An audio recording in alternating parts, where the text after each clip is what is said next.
27 korrik. Për llogaritni atë. Një mend, për llogaritni atë që ka duruar të tillë kundërshtim nga mëkatarët kundër vetvetes, që të mos lodheni duke u mëlisur në shpirtrat tuaja. Hebrejve 12:3. A jeni tunduar ndonjëherë që të hiqni dorë nga besimi? Ndoshta gjatë një jave të vështirë, keni menduar për rrethanat tuaja dhe keni thënë, asgjë nga këto nuk po funksionon në dobin time. Është koha ta harroj krishterimin dhe të jetoj si të tjerët.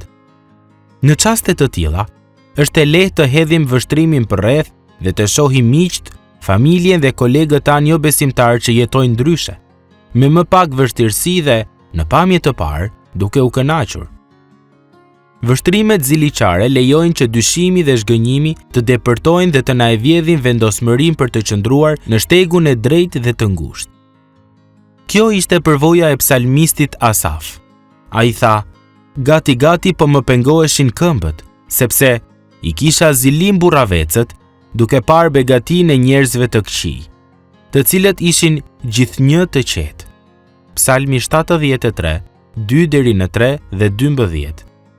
Kjo, siç duket, ishte edhe përvoja e të krishterëve të cilët ju drejtua shkrimtari i Hebrejve. Atyre ende nuk u ishte dashur të derdhnin gjak që të qëndronin të patundur në besim. Hebrejve 12:4. Por ishte e qartë se lufta kundër mëkatit brenda vetes dhe lufta për t'i bërë ballë kundërshtimit nga jashtë po i dobësonin. Çfarë duhet të bëjnë ata? Të përllogaritin Jezusin. Kundër helmi biblik për zemërlëshuarjen dhe lodhjen, është që ta ngulim shikimin drejt atij që duroi armiqësinë, që duroi kryqin, me qëllim që të fitonte gëzimin që ishte para tij.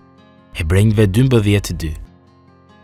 Në një çast të caktuar të jetës sonë, të gjithë ne do të përballemi me vuajtje të padrejta nga fjalët, veprat ose rrethanat, dhe mund ta pranojmë se nuk duam të marrim ndonjë goditje në brinj dhe as gjemba kërcinjve.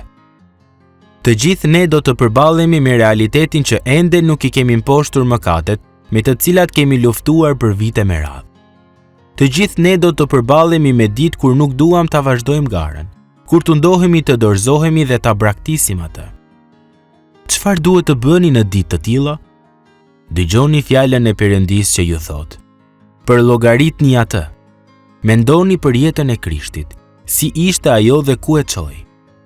Ai e hapi portën e lavdisë, tani ne ecim në të njëjtin shteg pas tij.